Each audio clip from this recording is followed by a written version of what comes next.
Hello and welcome to ET Brand Equity presents The Big Leap, powered by CleverTap, an exclusive chat show featuring pioneers from India's 12 largest and fastest growing brands.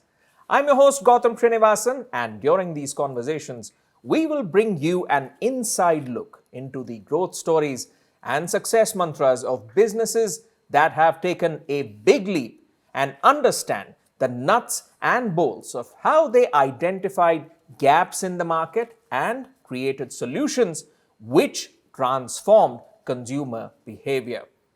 Our first stop is a brand that gave a new lease of digital life to India's masses by driving down data prices and driving up consumption. The impact, in fact, was so stark that within a year of its launch, India topped the global charts in mobile data usage. This is the story of Reliance Jio, a brand that reshaped India's internet usage and in just 6 years remains a market leader with a subscriber base of over 400 million users while evolving into an extensive digital ecosystem of services. Now, the trajectory of its growth holds many lessons for retaining customers in a hyper-competitive market. Would you like to know what those lessons are? Well then, log in to this wide-ranging conversation with two special guests that we have with us. Anish Shah, President and Chief of Information Technology and Digital Platforms at Jio Platforms Limited, and Kiran Thomas, CEO at Jio Platforms Limited.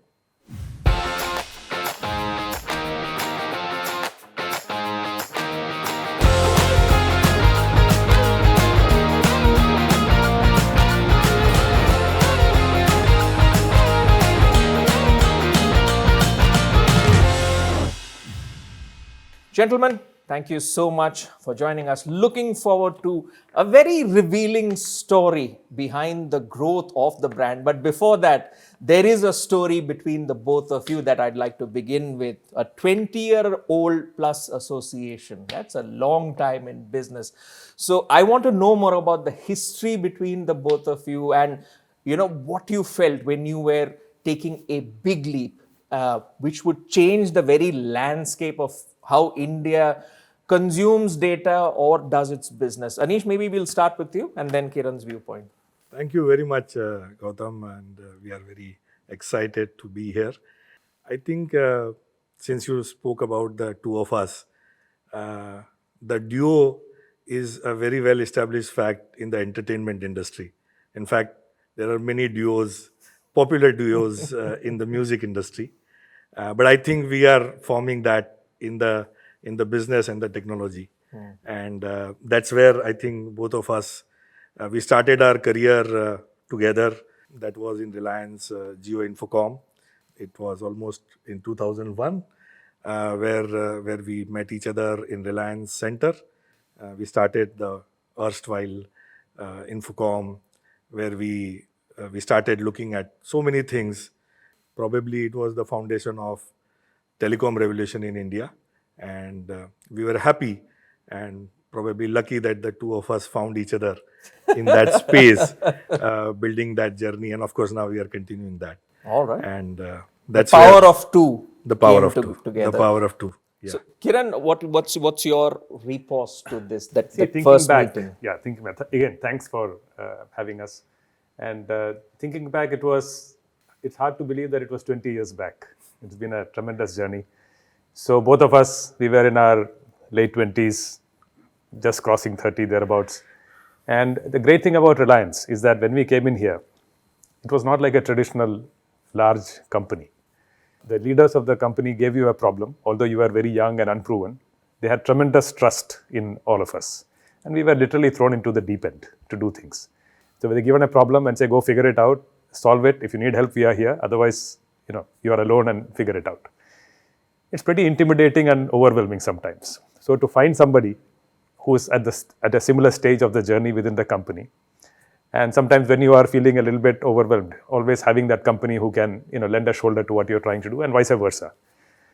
I think that went a long way in creating that bond pretty early on, because we were both co-travelers on the same journey, struggling with similar problems and similar challenges. And that journey has continued over the last couple of decades. And that journey has seen very interesting destinations on the way that you have passed through. So much history between the both of you. So let's take this journey forward and explore what are the lessons we can learn from there. The onset, 2016, when the revolution began, when we looked at the landscape, most of the providers were offering similar services, nothing exciting.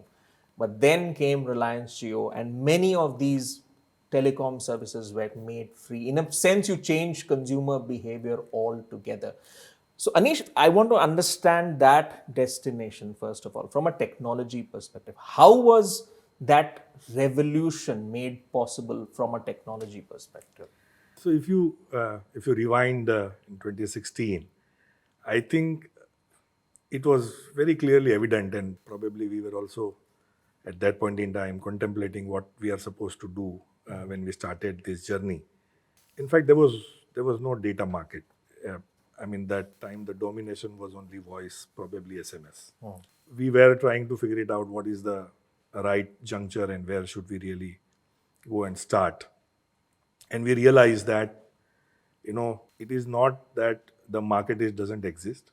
I think this was the sense which was done by our chairman and the leadership team very clearly, that while there is a lot of voice and SMS which is there in the country and people are consuming that, and probably that we started sometime in 2001, but the next revolution is required because data was not available at that point in time.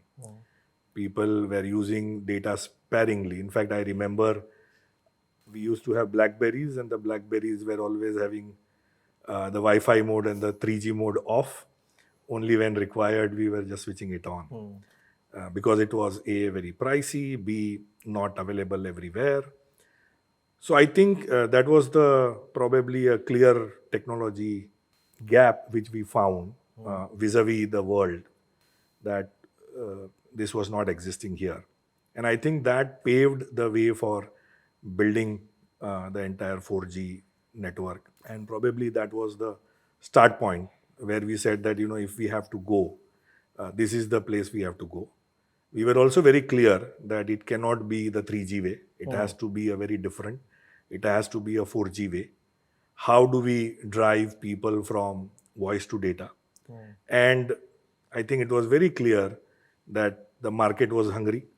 The market was already there, but there was nobody who was building that. And probably we took that opportunity. You built the super highway. And considering this 4G way and the potential and the possibilities that it brought about, from a technology perspective, I now want to take the conversation towards, say, marketing strategies, market penetrating efforts, to understand how this was a sort of a 360-degree effort. Because when Reliance Jio launched, I think within a span of 83 days, you guys added 50 million subscribers. At one point, you were the fastest growing company in the world, beating the likes of Facebook or WhatsApp or Skype. So I want to know from you, Kiran, taking forward what Anish mentioned, what made your marketing campaigns and market penetration strategies very successful? Because we can say that pricing could be a great way to attract. But the question is, what about retention? So take us through that journey. Absolutely. Again, just to build on your 50 million number, we got to 100 million in a little over 170 days. So less than 6 months to go from 0 customers to 100 million. So that journey continued even beyond 50 million. But I think the real problem was, like Anish said, people were scared of data because it was highly priced. You anyway had to pay for voice and SMS. And then on top of that, data was a value-added service. And almost, if you were out of a plan, you were paying thousands of rupees for a single GB of data that you would consume. So people were scared of it. So the first thing was to get people out of that, the scare factor, and also the scarcity mindset. So hence the first 6 months, we said, here's our network, use all you want, right? No questions asked. So that really got people over the hump with respect to, getting familiar with data and what it can do for them. In fact, many people, because of the value that was being provided, they invested in a smartphone for the first time to take advantage of this free data that we were giving them. So that means the entire app ecosystem took off. The device ecosystem followed. But the question that you have asked, what happens after that free period? And that had to be absolutely based on a focus on customer experience and the entire customer journey being very granularly analyzed and making sure there are no friction points. So everything from how to onboard yourself to our service, when you are consuming it, how to give you a lot more capabilities to do self-service, and obviously the phenomenal network that we had with respect to the highest quality data that you can get anywhere in the world at that time. And that journey continues here. So getting is tough enough. Getting 100 million people in 170 days was a mountain to climb. But like you said, to keep them, there came a time when we started charging for customers. And we were quite pleased to see that because of all the work that we had done to get people familiar with that, nearly 100% of the base converted. So more than 100 million people converting from free to paid in less than 30 days. Could you expand on that, how you managed to do that, at least from say, collaborations perspective or the technology data layer perspective? So a lot of things were done. Like you said, seeing is believing, but still you have to put your message out there. So one of the things that we did was, and this again was a case study, was to get our chairman to talk directly without any filters to the 100 million audience. And we did it with a lot of technology partners, the likes of CleverTap, I think, who's a partner here in this event. But using some of those cutting edge technologies, we could have Mr. Ambani speak to every customer one-on-one and put that message out there that here is what we stand for, here is what we are finicky about with respect to customer experience and customer value.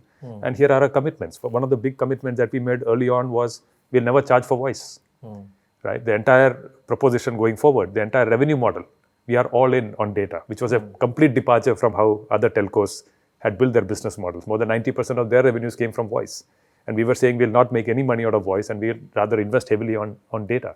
That gave people the confidence that data is no longer going to be this highly priced, tip of the iceberg, tip of the pyramid type of a service. It's going to be here for every It's going to be a public utility. And it's also testament to the fact that Jio has always been a sort of a flat organization. It's not been hierarchical, and that's where it's great to see that the chairman himself took but to do that at scale. So you added scale to that, right? Exactly. Because at the end of the day, technology enabled you to connect the chairman to the users. To the end so user. that way the message kind of went to and that's the power of technology. That's the power of technology. So in any journey where technology is involved, there are going to be some tricky situations. So Anish, one of your endorsements as a leader is that you are a problem solver. So what were some of the trickiest problems that you had to solve, especially on this aspect of retaining customers? And if you could take us through how you managed to do that, especially when we look at scale, right? Because you guys grew exponentially. I don't think there's a chart that can fit your growth curve. So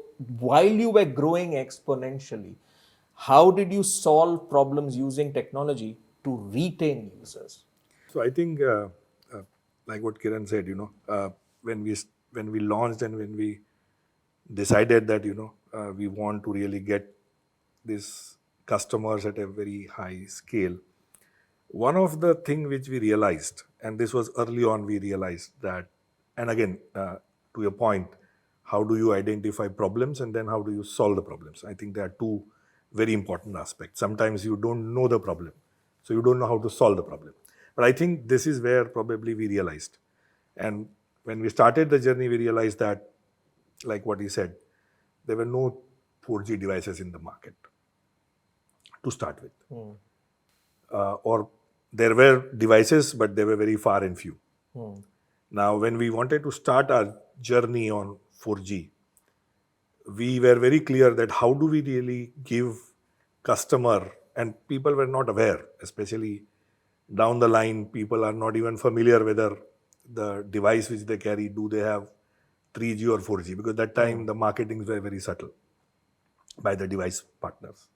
So one of the things which we created using again technology was created this app called MyJio, which is now probably just last week we reached 500 million user count on MyJio. So MyJio was the app which was helping end user to determine whether your phone is compatible to 4G or 3G. And we were using that to drive customer to our stores, to our Jio centers, from where they were able to get the SIM and figure it out if their device was not compatible. How do we drive them to get a 4G device? So this was one technology problem on the device side. Similarly, we realized that just device will not solve the problem. I mean, having device is one good thing, but what will they do with the device? So obviously, the second immediate part was that how do we drive consumption on the device, and that led to bringing content. That's where the ecosystem play That's and the where the digital ecosystem life came in. In fact, we realized, and probably we were the first, I believe, that has been again a case study, to bring more than 500 channels on a mobile streaming app available with 7 day of video on demand kind of services on your mobile was for the first time. People started using mobile device for consuming streaming services. There were no streaming apps at that point in time.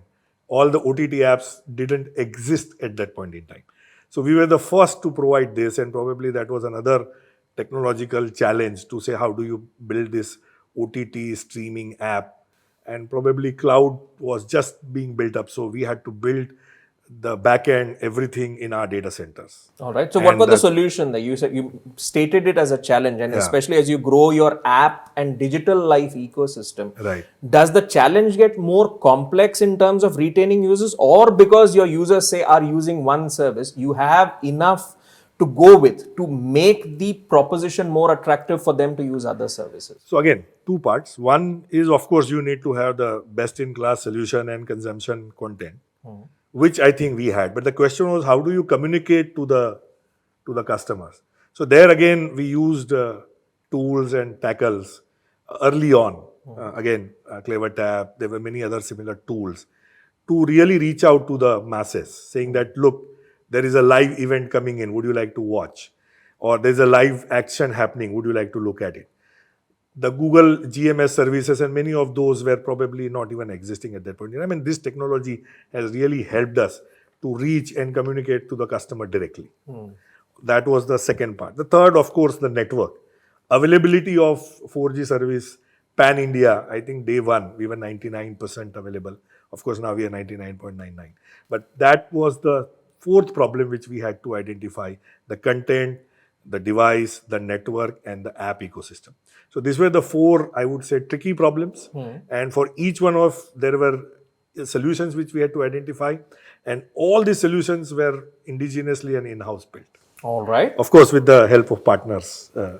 You decided to take the problem head on and came up with solutions because you have that unique connection with the customer. But a part of that unique connection that you form with the customer is also about the conversations you have with them. Yes. So let me address this question to you, Kiran. Take us through some of the earliest customer conversations you had and the kind of insights that powered some of the decisions in terms of your growth, the exponential growth that you saw, and how you managed to still retain customers. Take us through some interesting earlier conversations. So I think the mistake that a lot of companies do is that they have a product and then they try to fit it within the customer's proposition somehow. We took the reverse approach. We said that what is it that the customer is trying to achieve? So obviously we have a network, but the customer is trying to get an experience. So like Anish said, that meant they needed a device, that meant they needed content, that meant they also needed the network, and they also needed a lot of partners. So when you think about it from that perspective, what it needs to succeed then comes to focus. It is not just the little piece that we are doing, but there's an entire ecosystem that we need to carry with us. But that's on the product side. Equally, you have to be finicky about what the customer is trying to achieve in every step of their journey. So one of the first problems we had to solve was how to get 100 million customers to get onboarded. And at the time, originally we had said in the first year. It happened that we did it in 6 months.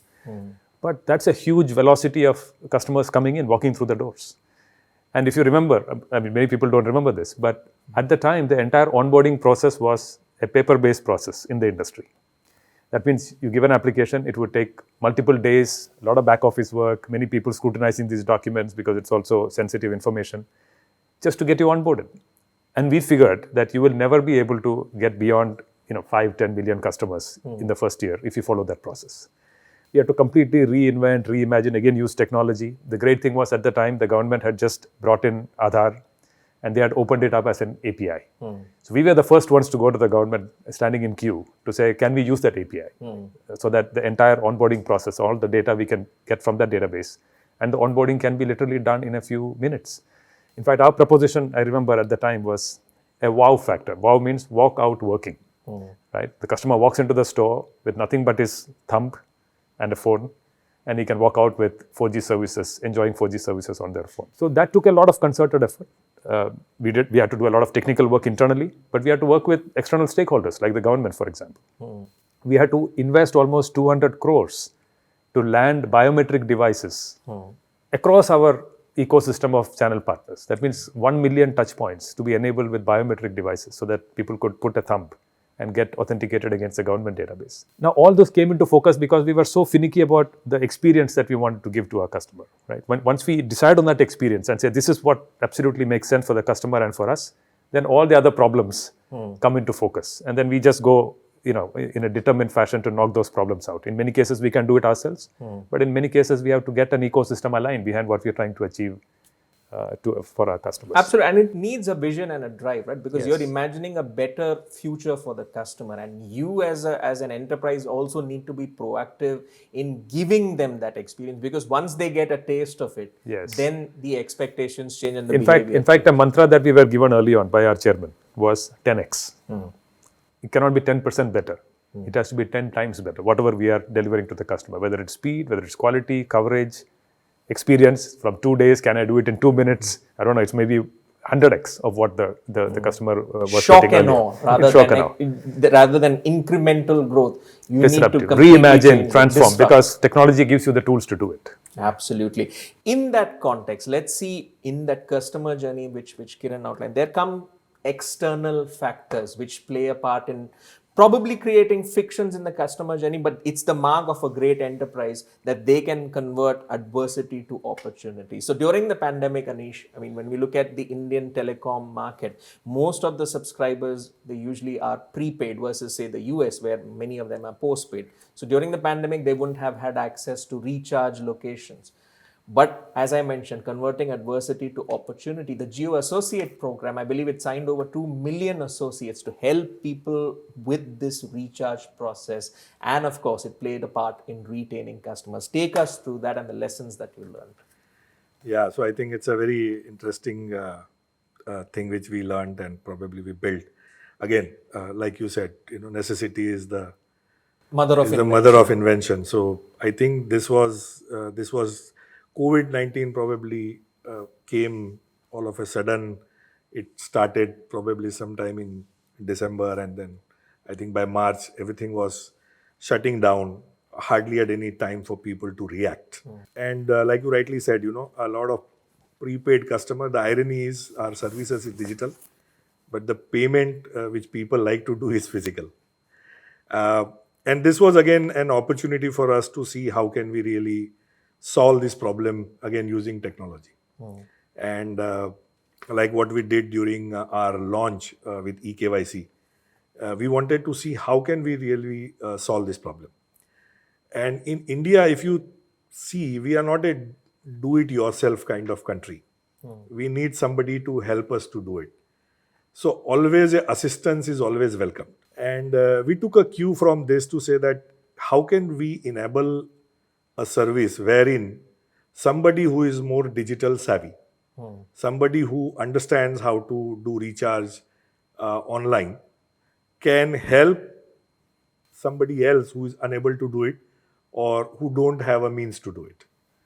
And that is where this simple problem, which was there to say that because the stores were not available, people were not able to go out, people were not able to do recharge, yet they wanted to do the recharge and they wanted to continue to use the services, is where this entire Jio Associate program started. We said that, okay, there are a lot of young people who understand how to do digital services. How can we leverage on that? How can we build a community of such like people who are able to do this thing and help others who are unable to do it? And that's where this entire Jio POS Lite and the Jio Community Services started, where we build the app. We call it as Jio POS Lite. It's a self app. People just onboard on it onto itself. And then, of course, using a digital service, digital recharge system, using all the payment mechanism, including UPI and whatnot, they are able to do a recharge. And you can do a recharge for anybody. Could be your family, friend, even an end customer, or somebody who is able to provide you physical means of doing. So this really, we started like an experiment to say that can this work? And to our surprise, in the first month of launch, we were able to get almost more than 1 million users to sign it up. And probably, as you know, today we have more than 2 million associates who have now built a community on top of it. And now this has become a real-time value proposition, which we are now taking it forward. It's a distribution channel, It right? is a distribution channel. It's a parallel digital alternate distribution channel. More than 65% of our customer base is now doing digitally, either directly or otherwise, but everything is coming digitally. And this is thanks to providing some of these tools and tackles and the technology which we were able to use this to build it. Did it surprise you, the response? It was. In fact, earlier we thought that we might not get so many people to sign it up. Again, we used a lot of channels, distribution channel, communication channel, a lot of interactions, social media, and of course, a lot of marketing tools like CleverTap to reach out to people to say, look, we have a platform. Would you like to participate? Would you like to do something? And a lot of people have now started using this as a stream of additional revenue, as an extra points or extra money to earn. So it has easier for them. created. Yeah, it is very easy. In fact, it's like an LIC agent. You also become one more agent for doing this kind of activity. There are many lessons there which any enterprise can learn about converting adversity to opportunity. The associates program that we just spoke about is one example. That's from the B2C perspective. There's another example from the B2B perspective as well, Kiran. Because you market services, cloud services to small business customers. Of course, that requires sales teams to visit, which again during the lockdowns they couldn't. So there was a pivot to digital marketing. Take us through that experience and how it helped you improve your value proposition and retain a lot of these business customers. Yeah. So again, I want to reiterate the point that India wants to be digital, but for the longest time, I think we will remain physical and digital. So it's both. I don't think physical will be replaced by digital. So what really happened was that the physical touch point was a strength for our group. As you know, we also have our sister business, which is in retail, Reliance Retail. And they have a B2B business, which is very vibrant. During this entire lockdown, right, they became almost the go-to supplier, even for the small kirana shops, etc., to actually get supplies, because a lot of the logistics and other things were shut down, and then Reliance Retail was still operating at full scale. So that physical touch point was already there, fortunately. But at the same time, the customers are not walking in, so you may want to market to the customers. That's the problem that all these small businesses were facing at the time. So we created this new concept called new commerce, not e-commerce. So the traditional way was that, give them the tool to the small business and say, you market. Right? What we said is that, well, let us go that extra mile. Let us plug you in from a business relationship to our marketing channels. So what that means is we launched JioMart, which was done by Jio Platforms as a solution, which was used by Reliance Retail where customers can order things online from the comfort of their home. So the new commerce model was such that when that order is placed by the customer, we could do a matchmaking to see whether should we supply it or is there a local merchant who is also holding the same item and be able to supply it to the home. So rather than leaving that small merchant on their own devices to be able to supply, we made a business proposition to say, how can I connect you to the already established digital marketing channels that Jio and Reliance Retail had established with hundreds of millions of customers. How would they benefit from that association? So obviously, the discovery of the customer, they don't have to spend the marketing dollars to be able to announce their offerings to the customer. The customer is already coming to JioMart. In fact, Jio and Reliance Retail is doing the hard work of getting the customers to come to their channel. We also are the backstop, so that even if the customer is ordering a rare to find item, we are going to supply it. So the customers have that assurance that the items are there. But when they come to that channel, what we are trying to do is divert that order selectively to the local merchant. So while the customer is not walking into their store, digitally now, customer orders are flowing into their business. And they are able to then fulfill that order to the customer. So this is why we called it new commerce. Right? It's e-commerce with a twist. E-commerce with that community. E-commerce with the same business advantages that we are trying to build being offered on a platter almost to that ecosystem of small businesses around that. So that we found was a very strong story to tell. So it was not just a little bit of an efficiency game or giving them a tool to go do certain things which they're not very comfortable doing, but it was actually building business for them, getting them higher revenues, and bringing customers to them in a tough time when customers were not walking into their stores. But through this digital channel, we were able to bring orders to these small businesses who were then able to participate. So where do things stand now? It's growing. So, in fact, thanks to COVID, again, opportunity out of adversity. JioMart just took off because we focused on grocery, which was the need of the hour.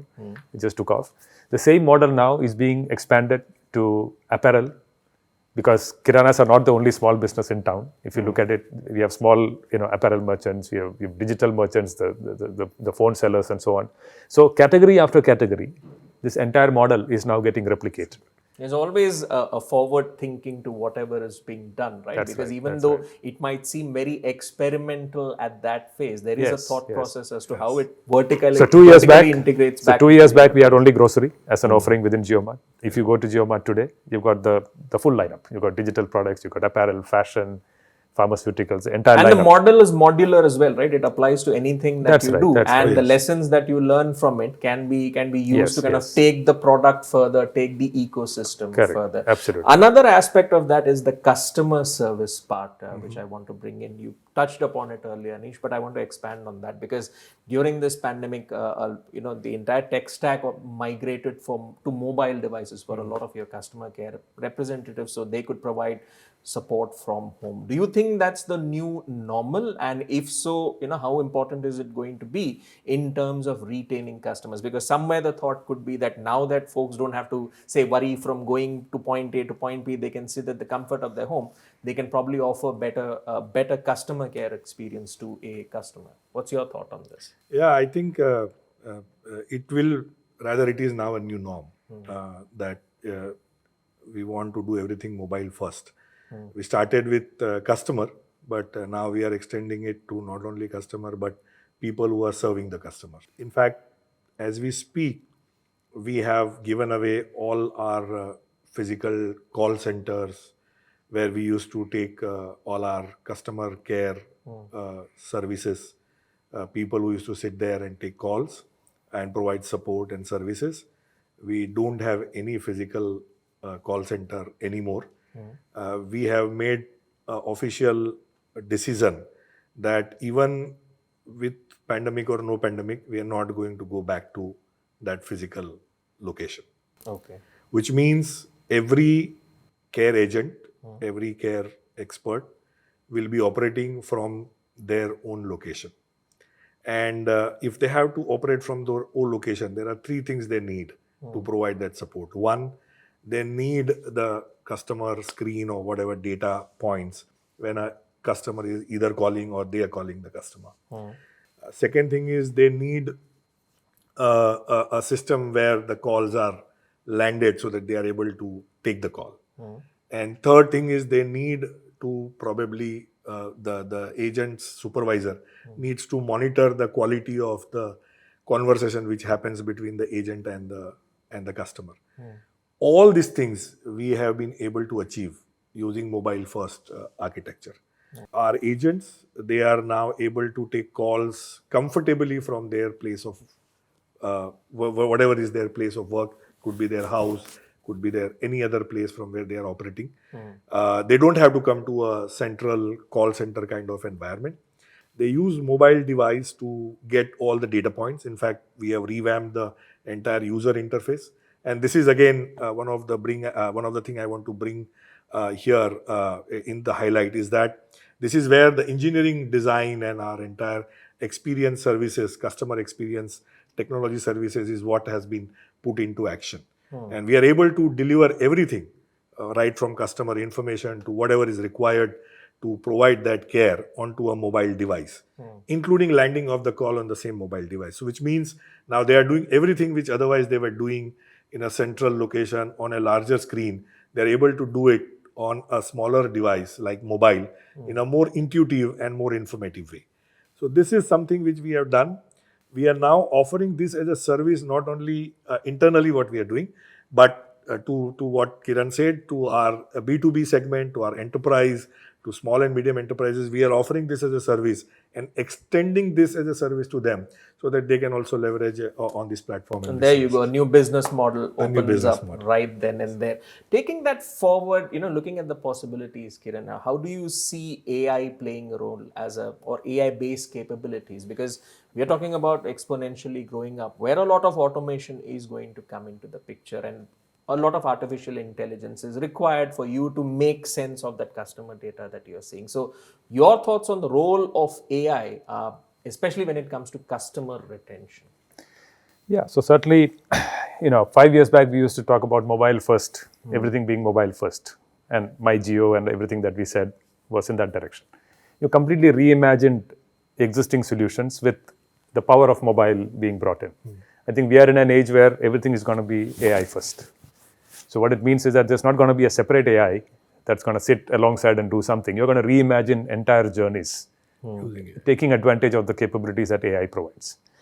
To take one example, I think Anish mentioned that more than 65% of our customers today do recharge digitally. So either through my Jio or through some associates and so on. Our question was that why can't 100% of our base do recharge physically? When it is a fact that 100% of Indians today use something like WhatsApp, which is also a piece of technology, but everybody can use it almost naturally. So working closely with Facebook, who's now an investor in Jio Platforms, we just try to bring the same design thinking around an experience that could be powered by a bot built internally, but delivered through WhatsApp as an interface. So what it means is, let's say you are due for a recharge, you will get a message in WhatsApp, which is where you're seeing anyway all your messages. With a single click, now WhatsApp also has WhatsApp Pay, which they have launched in India, which is UPI, running on UPI rails. So you make a click and you are done. Basically, you are back in business and recharge is over. A frictionless experience. Is over. And the initial trials have shown that people do prefer that much more than going to an app and separate app and then trying to figure that out, or even Jio Associate program, for that matter. In fact, the Jio Associate program itself, we are trying to bring onto WhatsApp. So even the associate can now use WhatsApp as a front end to do it. And all of this is powered by a bot sitting in the back. Because when you're doing chat, right, you're not clicking menus, etc. You're actually typing messages and then you're going from there.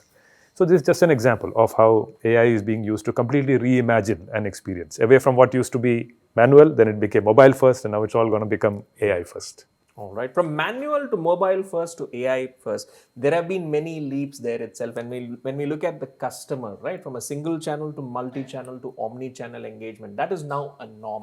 Now, considering the expansive options that a customer has in terms of channels, in terms of content, in terms of services, I want to understand what's going to be the next big leap for Jio, because you've been used to leaps, but what's the next big idea that interests you, and what part is it going to play, especially in terms of customer retention? Your thoughts on that? So I think, like you rightly said, we have now gone to an era where it is everything omni-channel. People do multitasking. People like to do it. In fact, what we have realized, and with our fiber getting onto almost every home, we have seen that people are now consuming a lot of content, a lot of data, and it is almost beyond 5 hours of content which people are watching or consuming using some of our technology and some of our platform services. Now, if you think about somebody spending almost 5 hours on a platform, there are enormous opportunity now to really tap on. Not only you can do probably a digital commerce and embedded AI services, but there are many services which you can now start providing to these customers. You can start learning and personify a lot of things. Today, Anything so that far, excites you? Any service idea that excites you at the moment? a lot. I would say that how can I sit at my home on a large screen TV and do a digital commerce? How can I go and Or even get quick commerce? You or like or, or, something a, you or a saw quick on screen. commerce on a channel which I have seen, to a point of saying I need a healthcare service virtually because there is an emergency. How can I get it using some of these services without physically traveling to probably a hospital or a medical center? Now, these are the kind of things which we can really build, excite us, and I think this will be the new norm as we move forward. All right. And speaking of moving forward, the 5G era is upon us. Now, considering that Reliance Jio Platforms is already a convergence play and it has an entire ecosystem, I want to understand from you, Kiran, when it comes to taking big leaps, it's also about understanding what the leadership is thinking in terms of where to go full steam ahead and where to kind of take a few steps back and reassess. Maybe the market is not ready, but keep an eye on it so that later we have the ability to take a leap there itself. Take us through that leadership thinking as to where the leap is required and where it isn't. At least in Reliance, one of the mantras of our success has been to see an opportunity when it's not very evident. Like when we started on 4G, we were putting billions of dollars on the ground. Most analysts were saying, what will Indians do with all this data? Right? I mean, you put this, but it'll remain empty. Look what happened to 3G. 3G is not getting used, right? All kinds of reasons were given as to why 4G will never take off in the country.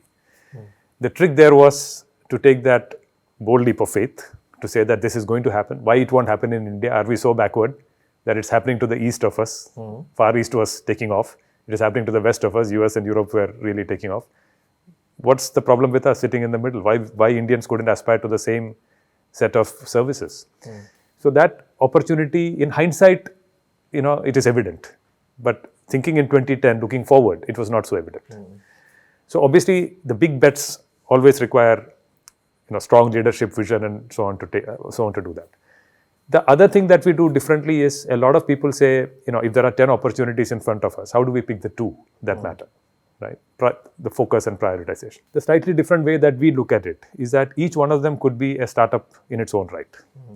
So the leadership mantra here is to provide a platform of support to literally hundreds of startups who could all work in parallel, so that we don't pick winners upfront.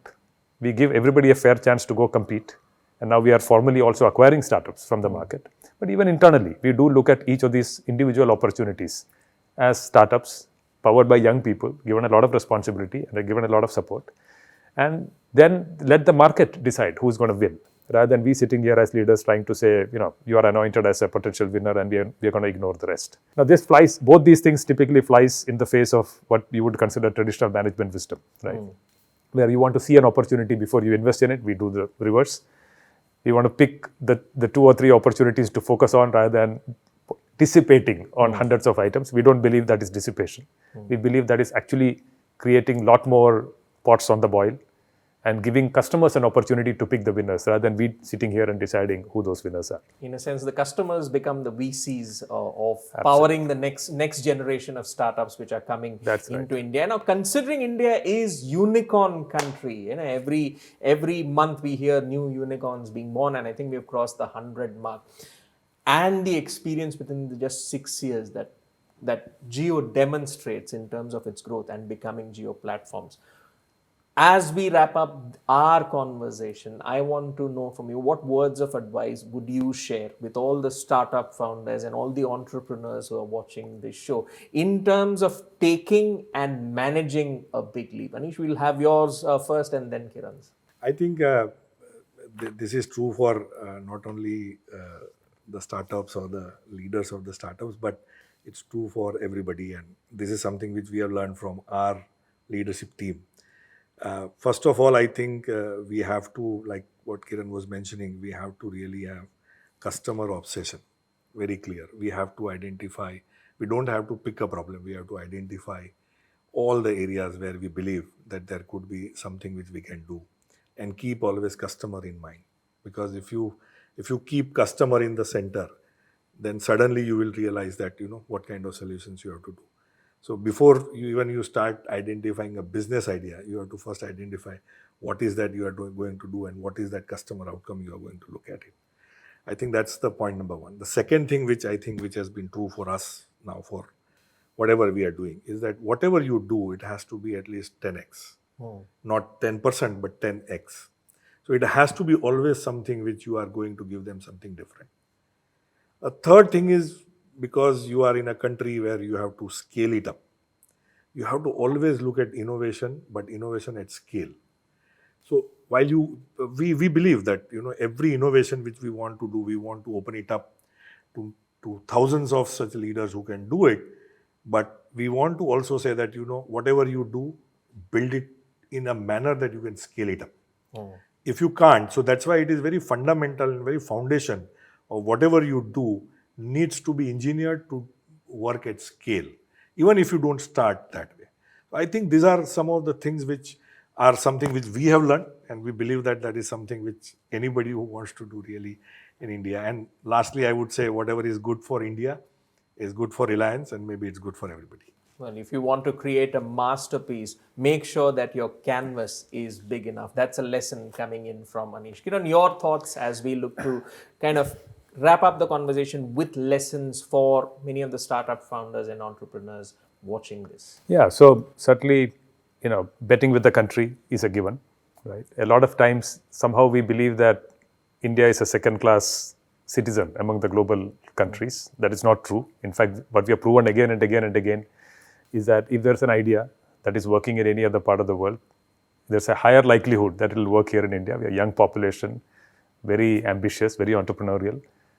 It will take root, but with a slight twist that we'll have to do for India as a country. But the core ideas do transplant well. So that's for sure. But how to get this done? Right? The two other mantras that have been given to us has been always bet on talent. So get talented people, give them an opportunity, give them the canvas to play in with, and give them problems to solve, and they'll delight you and surprise you sometimes, much more than you can think of a solution. Those people will surprise you with their innovation. And then always use technology as a point of disruption. So watch for what is the next technology coming in, because with every technical leap comes an opportunity to disrupt. And if you're a startup, those are the kind of seams that you're looking for to find a foothold in the industry, right? The big companies have all gone up the efficiency curve on an old technology. Comes a new technology where the price performance paradigms are going to change, experiences are going to change. That's the gap that you have as a startup. And we consider ourselves as a startup just as much as any other small company who's just getting started.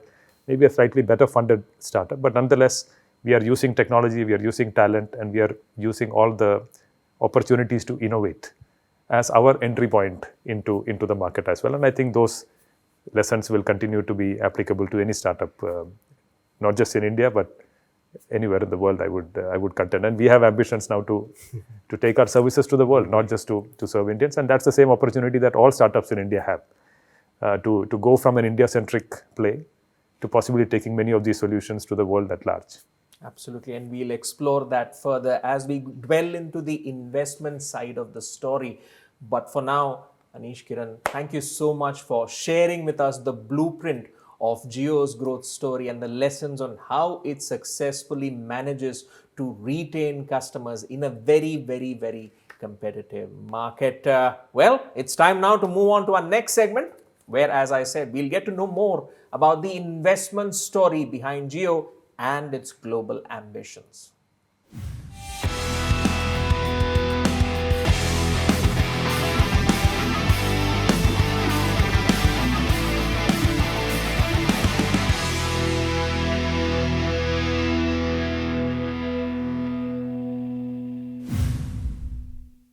Reliance Jio has grown massively since its launch and is offering multiple digital products through Jio Platform to the masses. Now, these products keep consumers entertained, fulfill their daily needs, and help the brand to expand its infrastructure throughout the country. Let's hear now from Anshuman Thakur, Head of Strategy and Planning at Jio, and how Jio's past experience and pedigree shapes its future.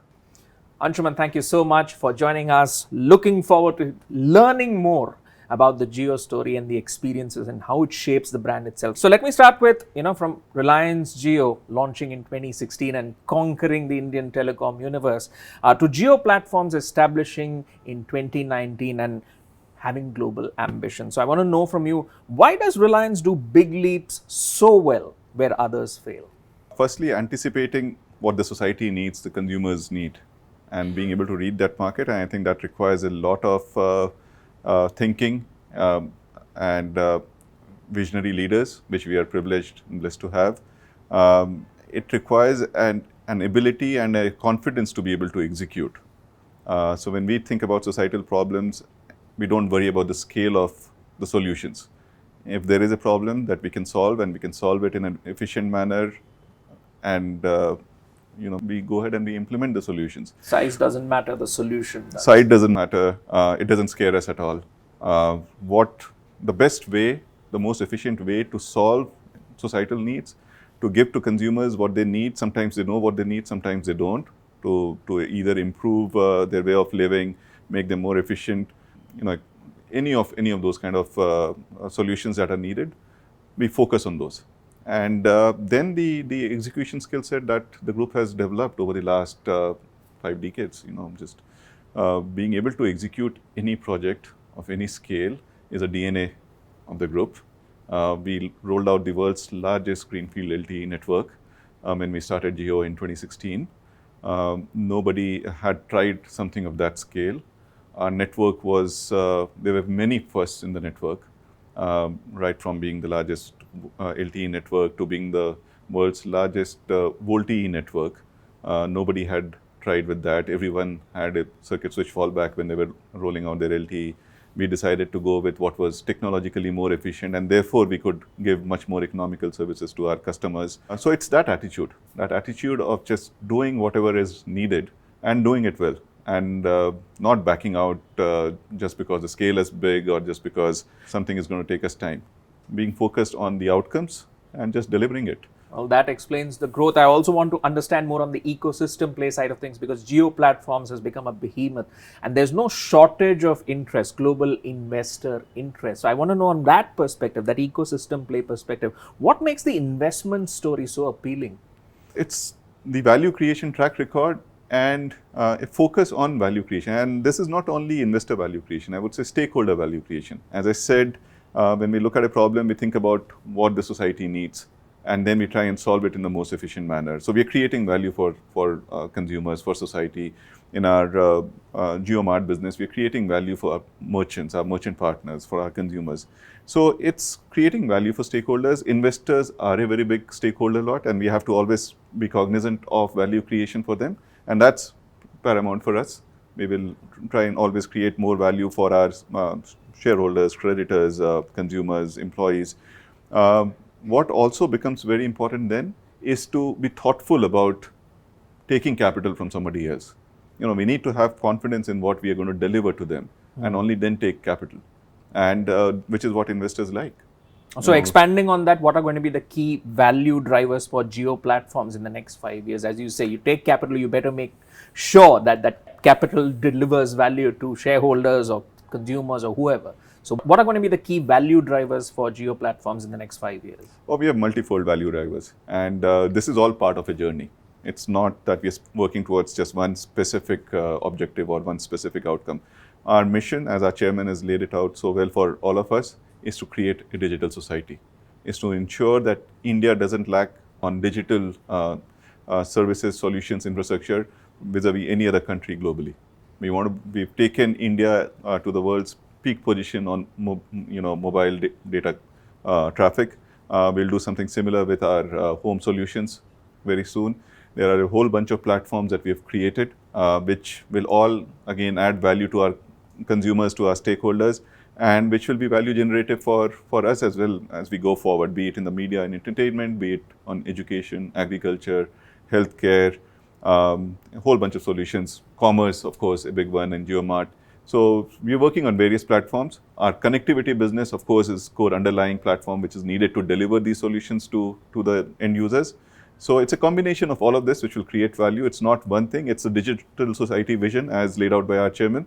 And we are getting there. As you've all seen over the last 6 years, we made a lot of progress, and we are on the right path, and we'll continue to work on that. All right, you mentioned 6 years, lot of progress. So let's distill all the talking points to understand the lessons that Jio's business model holds for the rest of the business world, and especially its ability to retain customers. What would be those key lessons in your opinion? A few things. Firstly, know what your customers need. Don't force down things on your consumers and just assume that just because you're giving it to them, they'll use it. Consumer is king. They need to like what you're giving them. They need to see the value for what you're giving them. Have a long-term approach to things. In the recent years, we have seen people taking just because the capital markets were the way they were, taking short-term view on value creation and monetization. Stay clear of that. Think about long-term value creation. If you've got the right solution, the right product for your consumers, and you're willing to invest time, energy, resources, and just work towards it, you're bound to be successful. Don't take shortcuts. All right, don't take shortcuts. Always think long term, especially when it comes to value creation for customers. Before we let you go, Anshuman, we have a lot of startup founders who watch this show. So from your perspective, what advice would you give to the whole bunch of them, especially on using technology to retain customers? You mentioned about long-term value creation, using technology to retain customers. What guidelines would you give them, our viewers who are startup founders? Well, once again, know what your consumers need. Solve it in the most efficient manner for them. Don't force your solutions on them. They like your product if they need it, and if they find it valuable, keep working towards it. Never slow down. This is in the technology age, we are all moving very fast. There are others who are also working alongside you in trying to find the right products and solutions for consumers. You can't just slow down. Always keep thinking about how you can do something better. Keep improving, and just think long term. Think consumer value creation, and keep improving. And with that, we come to the end of this episode of ET Brand Equity Presents The Big Leap, powered by CleverTap. I hope you enjoyed listening to these leaders and their growth stories. Thank you so much, ladies and gentlemen, for watching. Till then, this is your host, Gautam Srinivasan, signing off. Have a great day.